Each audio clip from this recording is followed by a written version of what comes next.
right, so our next talk, we're gonna have Regina. She has a very interesting talk. A few, I want to say was either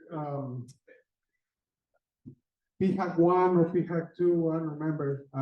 We have a similar talk from a different background, right? You know, we have one from from a veteran who tried to apply things he learned in the battlefield when he was in Afghanistan, and how he applied those skills in the cybersecurity industry. But literally you can learn, in everything that you learn through your career, you can apply it eventually in cybersecurity. Actually, it was not too long ago, I was working on a talk about how me working at McDonald's when I was 17, I used those same skills, now in cybersecurity, believe it or not. So yeah, so her talk is very interesting because this is a different point of view. And I want to thank Regina for stepping up and giving this type of talks, because again, this is very important. So with that, I'll pass it on to Regina. Thank you so much. Yes.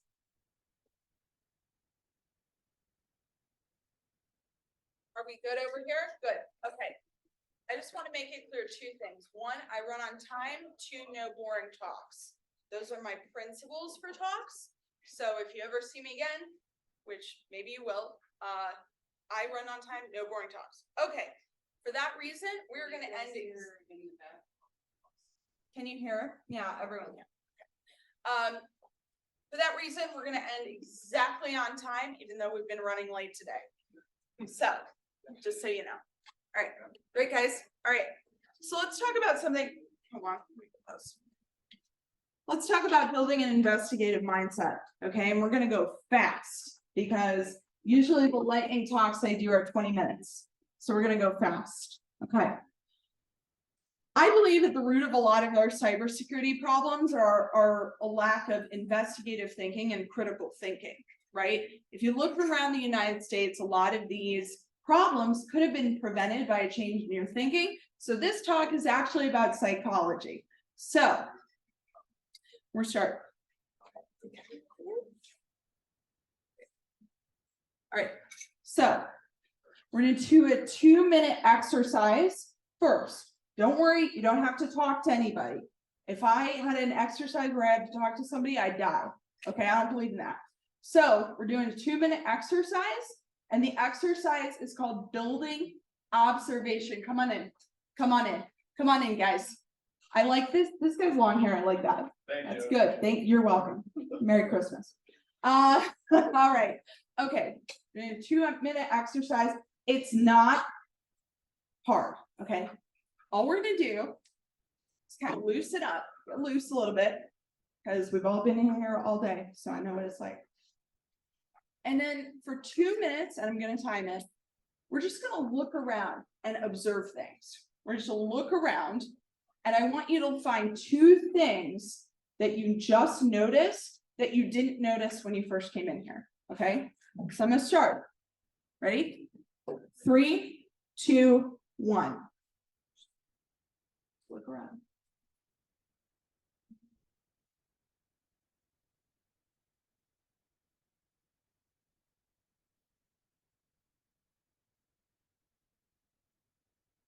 That's right. I love it. I see people looking around.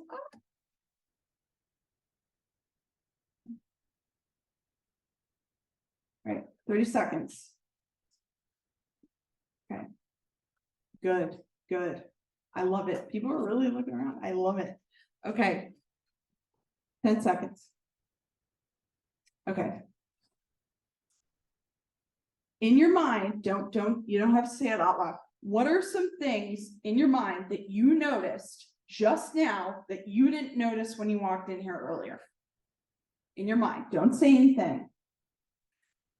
This is the power of observation, and this is where security actually starts.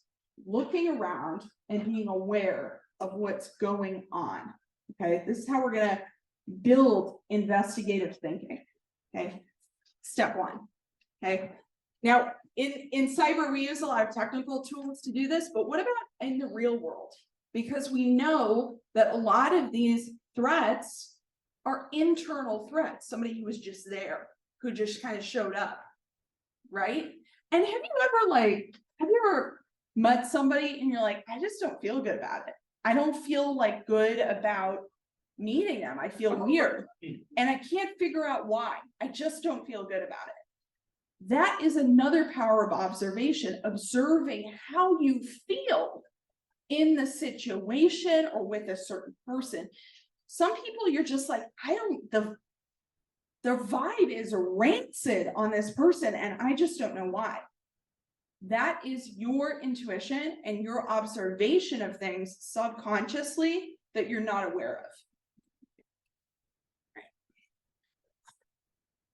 So I always say, don't let your emotional vulnerabilities become security vulnerabilities. I would explain how scammers, a lot of cyber scammers, actually dig and use your emotional vulnerabilities to hurt you and mess you up. So let's go. I've been doing this a long time. So in 30 minutes, I can identify what your emotional vulnerability is and how to get at you, right?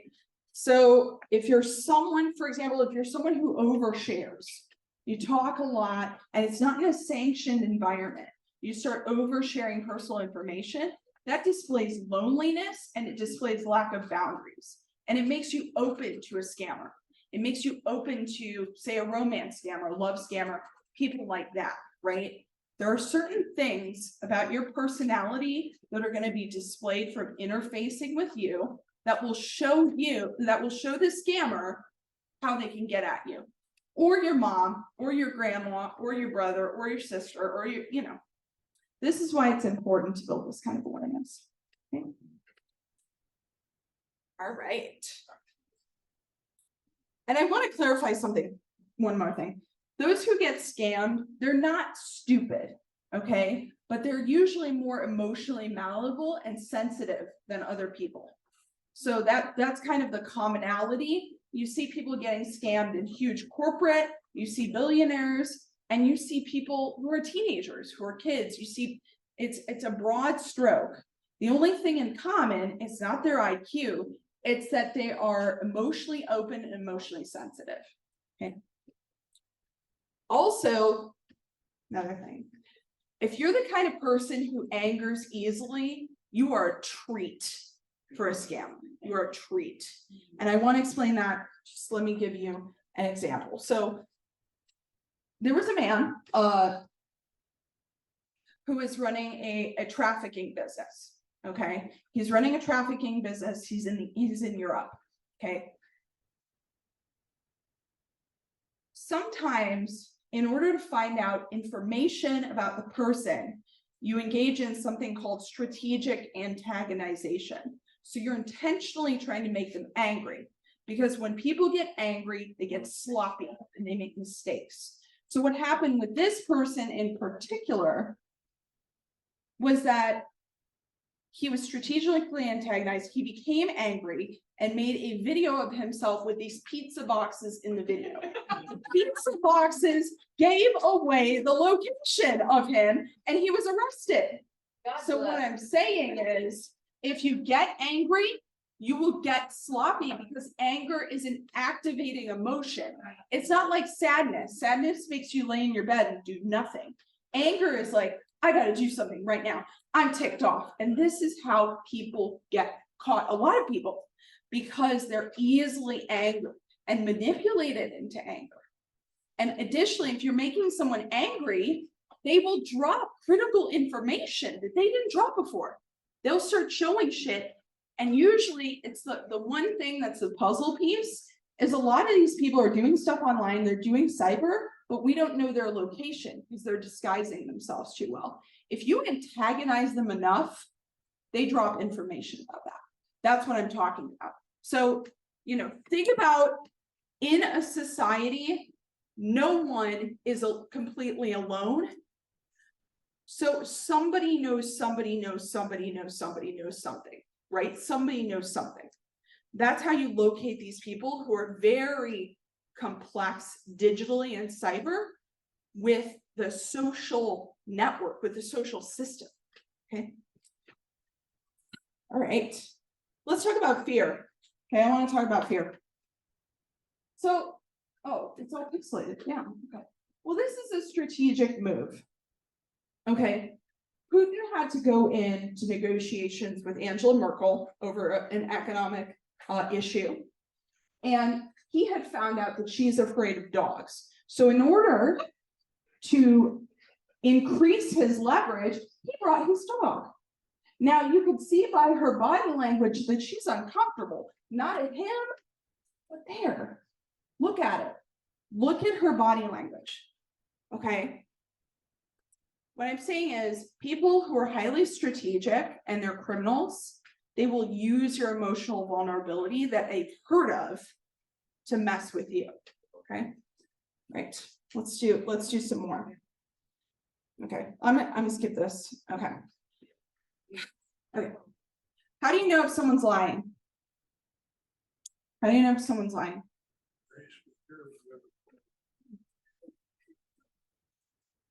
I'm going to give you a few ideas. Okay, I'm going to talk about linguistics. I'm going to talk about body language. We're going to talk about interrogations. I'm going to go really fast because we've got 30 more minutes. Okay, so what we look for is called incongruencies. Okay, so and I want you to think, there's another exercise, 2 exercises. Think of a time when someone said something, but their actions display the opposite. Okay, there are a lot of these, even in casual lives, not even in security or cyber, but it's like, I did this exercise with college students and they said, my job promised a promotion, didn't get it, no promotion. My friend says, let's hang out all the time, never hangs out. What's up with that, right? You look for those kind of incongruencies. Those are the keystone of investigation. What are these incongruencies? And it works in all investigations, not just crime, but we look at financials, fraud, we look at stuff like that, because if a credit card was used in Tampa, Florida, and then it was used in Seattle, that's an incongruency. There's no way that person can be in the same 2 places, right? So it doesn't work fundamentally and logically, okay? So my exercise for you for incongruencies, get on a reality show, just watch a reality show, any show. It could be Survivor, it could be Kardashian, it could be any show, okay? Watch what is said and watch what happens, and just write it down in a column. What was said, what happens? And try to practice what are the incongruencies that are happening here, because that's the first key to doing this, is to notice those kind of situations, right? Okay, so I'm going to give you my recommendations personally. So for cyber focused crime, for spotting incongruencies, to catch a predator and catfish. Catfish is about identity, right? To catch a predator is about these predators, how they talk, how they interact, and then the interrogation, which you see live. I want you to really watch those and see how these people are interacting, okay? Secondly, for social dynamics, so a lot of people say, man, I really don't get these little social reality shows. That's because some people are not trained to look at social dynamics and understand them. So watch those shows, and I want you to observe in the room, okay? Who's running this team? Who has the power? Who's talking? Who's making things up? Who's telling the truth? What's happening in the broader social dynamic of these shows? And this one's really particularly interesting. This is on Showtime. Couples therapy. Look at these dynamics. Who's running who? Who has the power? Who's saying this? What's actually happening? Just observe. Use your observation skill that we just practiced and just observe these dynamics. That's going to help you out, not just in your job, not just in cyber, because I'll talk about that later, but in your general life, right? When you look around, when you enter a room, can you identify the people that don't like you? Can you identify the people that do like you? Yeah. these dynamics are incredibly important because no one lives in isolation. Okay. All right. Let's talk about language. Okay. Talk about language. There's a few things I want you to look out for. Okay. A lot of companies, people, scammers, fraudsters, they do something called a false choice. Okay. Which means, okay, if you don't do this, I'm gonna die. Okay, that's a false choice, right? Because if choice B is so insanely severe that it's disproportionate, it's a false choice. I'll give you some other examples of false choices. Do you want to accept cookies? You press no, you're volleyed off the website. That's a false choice, right? Because what if you need to use that site to do something? That's a false choice. It's not actually a real choice. So, all right. Okay. Another thing that you have to really watch out for with people trying to attempt some of these scams, especially online, is they're doing a lot of digging questions. They're trying to get a lot of questions from you, a lot of information from you. They're not giving you anything. And if they do give you anything, it doesn't really make sense what they're giving you, right? They also pair it with deflection. So if you start asking a question, maybe the question's too hard, they're going to deflect it over here. But my tip for you, always, if you have that curious kid in your mind that goes, why, keep that curiosity.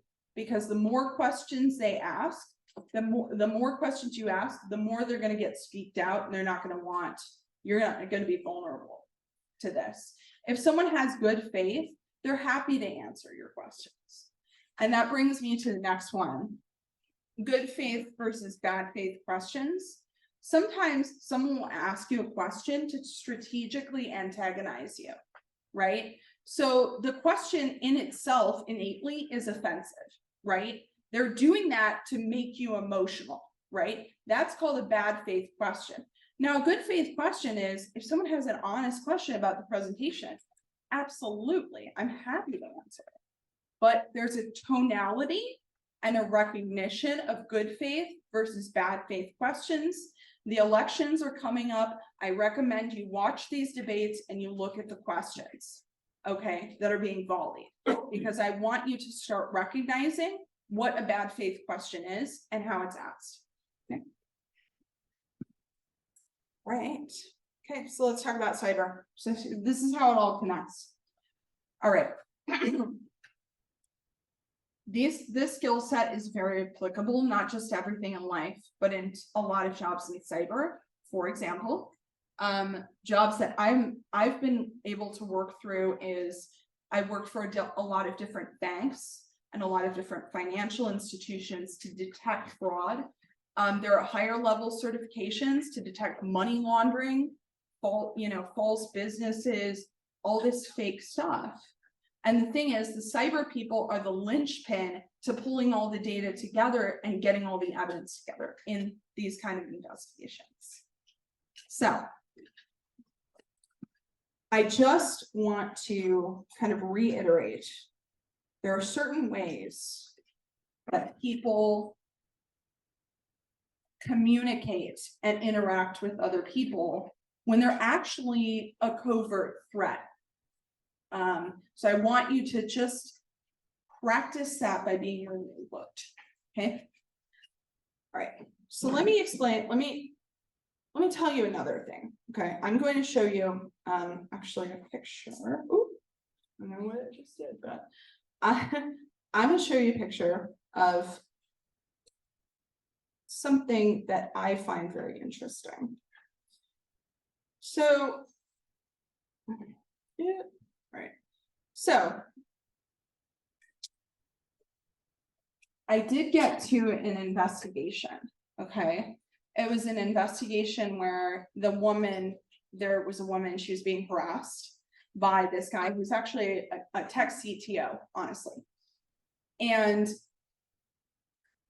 there were incongruencies. Let me tell you what they are. Okay.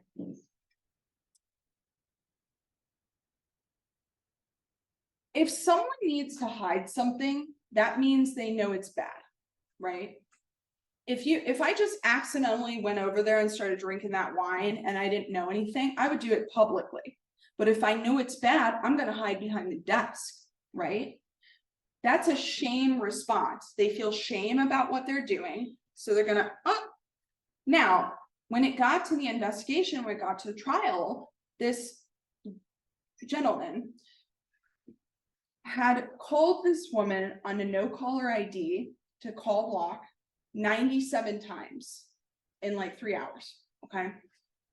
Now, let me tell you first off, if you go to Verizon, you can get, it unmasks it in 5 seconds. So if you ever have that problem, it's the same on all mobile carriers. Just go up there, get a report, it will unmask all those anonymous numbers. Secondly, what his defense was is, well, I didn't know. If you didn't know, why did you hide it? It's an incongruency. It doesn't match, okay? Let's talk about something else. Here's an incongruency that actually somebody got let out of prison, right? There was a man, he was imprisoned for killing his girlfriend. They were both in high school, okay? What had happened with the cellular location is they had pinged him around 90 miles away from the woman at the time.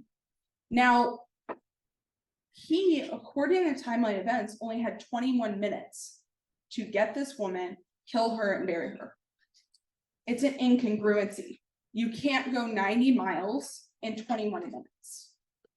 He was acquitted, found innocent. So again, we have to watch for these incongruencies. They are everywhere. So I encourage you, keep practicing our awareness skills. Go put those reality shows. If you want to practice body language, put them on mute and just look at the body language. Just write it down. Write down what you think is happening, or just look at it. If you want to really analyze the language, put it on the language. Try not to look at the people. Go look the other way. But yeah, this is good practice. And I know we want to clock out, so I'm gonna have 10 minutes of Q&A, and then we're clocking out 10 early. Sounds good? Yes, exactly. I'm tired too. I want drinks. All right. Okay, so. All right. Q&A, go ahead. It's the anything. Everybody's scared. It's okay. It's fine. All right. All right. Yeah, go ahead. Well, I think the difficult part is not recognizing it, but what to do with it. Because yes, I have these observations, but it's like, when do you call them out? When you don't? When it worked for you and when it worked against you? Yeah. Your strategies, so tested. Yeah. You know, Yeah. so this is like the very beginning step. So I'm going to repeat it just to the camera and the mic. You were saying you've seen incongruencies in people, but you don't know exactly what to do. No, you know them, but I think I'm saying the difficult question to address is what to do with them. Yeah. And sometimes a vulnerability is not a vulnerability until after you've got the negative response. Sometimes it can work for you, like being kind, right? If it works against you, then that becomes a vulnerability. But being kind works for you, then they become an advantage. Yeah, that makes sense. Addressing the incongruency is going to show you every single thing you need to know, because let me tell you what's going to happen. Two things can happen.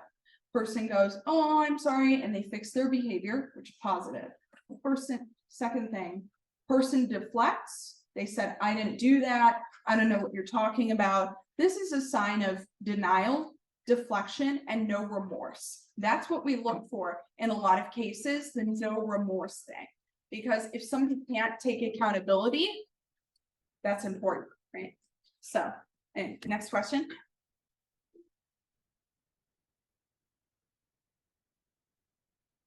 You, sir?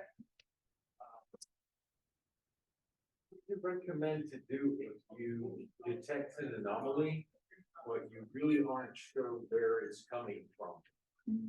Again, this may apply more to the world of electronics and computers, but it can happen in real life. Mhm. Like you see something, you know it's not right, but it doesn't mean anything. You're like, why did that just happen out of Mhm. nowhere? Yeah, he was saying, what if you detect some kind of anomaly, but you don't know where it's coming from? I think this is a good question. Make sure you're getting really, really curious, right? How we usually do it is we have a line of things. Okay, what's going to be revealed here? What's the next? It's like a it's like a checklist. But what I would say, I don't know as much about the electronic side, but I can say, as we dig deeper into a person who may be a issue with questions, they do reveal themselves by the things they say. They kind of tell on themselves. So I think that answers. So kind of going with what the first question was, what if you do notice those if you have those observations, you notice something off about a person, but you fear that there might be repercussions if you Right. actually do something about it. Right. Let's Okay. I'm gonna repeat it just for the mic. What do you do if you know something is off about somebody, but you may have repercussions? You do something. First off, that intuitive feeling you're having, that's really protective. It's really strong. So I want to say that's really good that you're trusting that. Something to know about people who are manipulative and toxic is they always implode on themselves eventually. That's the thing. That's the absolute truth, because if you put a web around yourself and it's not true, it's going to come down eventually. So you go, okay, well, maybe I can't personally do something, but if someone does come, they go, hey, I saw this. You can share what you saw with them, right? But again, a lot of individuals who have these traits, they self-implode. Yeah, eventually. So, yeah. Okay. All right. Let's have some drinks. Let's get out of here. Yeah. All right. Bye, guys.